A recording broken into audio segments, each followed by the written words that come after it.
Intara y'Amajyaruguru ni amarembo y'ubukerarugendo bw'u Rwanda. Igice kinini cy'intara y'Amajyaruguru kigizwe n'imisozi miremire igaherwa mu majyaruguru yayo n'uruhererekane rw'ibirunga bihabura ba mukerarugendo.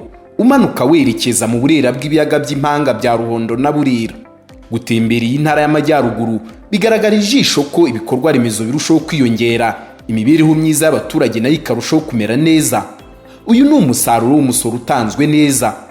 Mu mwaka w'ingengo y'imari 2022-2023 yagize uruhare runini mu kuzamura iterambere ry'intara, abikorera bagashora imari nta nkomyi. Abacuruzi barabona ko amafaranga batanze y'umusoro yabagarukiye muri rusange, kuko ibi bikorwa remezo byashyizweho. Ntanze urugero nk'iyi mihanda yubatswe mu mujyi wa Musanze iratuma aho bacururiza harushaho kuba heza, ndetse n'ababagana bikaborohera, bigatuma barushaho kuba benshi. Nk'abanyamahoteli, iyo habonetse imihanda myiza, iyo habonetse amazi byo ku buryo bworoshye, amashanyarazi, bituma ababagana baba benshi. Akarere ka Musanze kanafite umujyi nk'umwe mu yunganira Kigali, ufite ibikorwa remezo bigaragara ko byiyongera umunsi ku wundi. Muri uyu mujyi huzuye imihanda ya kaburimbo mishya yatwaye miliyari 3,731 zirenga. Ikigo cy'urubyiruko nacyo cyuzuye gitwaye miliyari 1,751 gitangirwamo serivisi z'ikoranabuhanga, ubugeni, ubuhanzi, imyidagaduro n'izindi.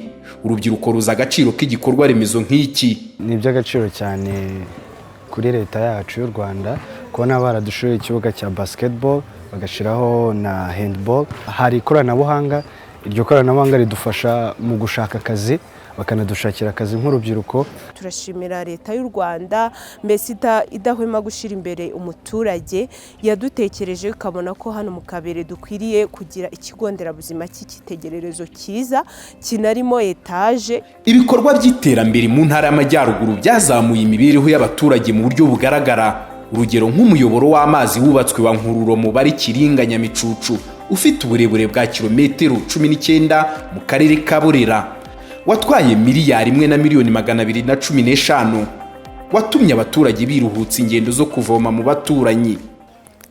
Muri uyu mudugudu twari tugorewe, twaje kuvoma mu Buganda hano bita ku Murindi ku mupaka, ubwo ukaja kuvoma imvura itagwa ntago twamesaga ruko imvura iguye. Twaratombeye cyane, mbese ubu nta kibazo. Abaturage ku mugoroba na saa sita no ku mugoroba no kuvoma. Ikintu twababwira ni ukudushimira Perezida wa Repubulika Paul Kagame ko yakoze. Rulindo nayo ifite ibikorwa remezo byakozwe biteza imbere ishoramari n'imibereho myiza y'abaturage. Hubatswe agakiriro kabase katwaye miliyoni 824. Abibyiza by'ibikorwa remezo nk'ibi byagezeho bazirikana agaciro k'umusoro. Ubundi mbere risoko twarimaga mu kajagari. Mufite imyaka 47 n'umunani. Ariko aho twabereye nta tujye tubona isoko nk'iringire. Turashima ko mwatwubakiye n'ubundi ivuriro ryiza. Nubundi na mbere twaye turifite, ariko nago ryayemeze nkarino, nago ryaye gisanzuye nk'iri. Abaturage ba Gicumbi nabo begerejwe amazi mu rwego rwo kuzamura imibereho yabo, ku buryo mu mirenge itandukanye y'aka karere hasanwe imiyoboro 7 y'amazi ifite uburebure bwa kilometero 116 yatwaye miliyari 1,040,000. Hubatswe kandi amashuri, imihanda n'ibiraro bitandukanye byorohereza imigenderanire hagati y'imirenge. Imvura yaragwaga, abanyeshuri bo hakurya warufu nyine bagasiba ishuri. Byabaye byiza batuzaniye iki kiraro, ntawe ugisiba ku ishuri n'imvura iguye ikaba nyinshi.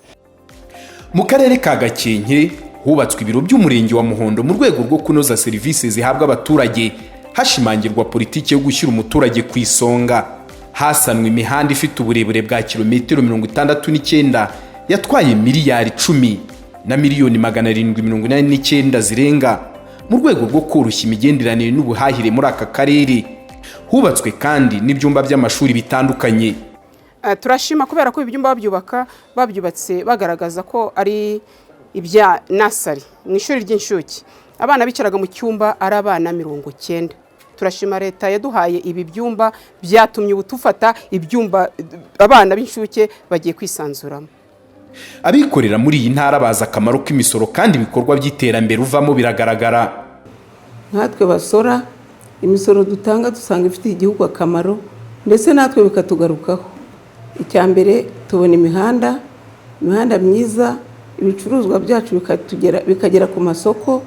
Mbese imisoro idufitiye akamaro kanini cyane, ntabwo ari mu ntara y'Amajyaruguru gusa, ni mu Rwanda hose muri rusange. Ibikorwa remezo ni kimwe mu bifasha ishoramari no kuzamura imibereho y'abaturage. Ni icyerekezo intara yihaye cyo gukomeza gushimangirira iterambere.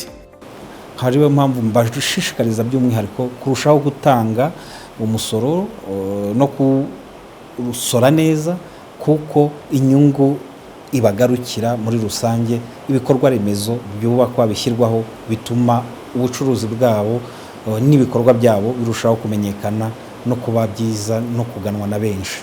Ibikorwa bigaragarira buri wese muri iyi ntara birerekana ko ubushake bw'abasora buhari, kandi barashimirwa uruhare rwabo mu iterambere ry'igihugu batanga umusoro. Intego ni imwe, ni ugukomeza gutanga umusoro, ibikorwa by'iterambere nabyo bigakomeza kwiyongera mu rwego rwo gushimangira icyerekezo 2050 u Rwanda rwihaye cyo guteza imbere ubukungu n'imibereho myiza y'Abanyarwanda bose.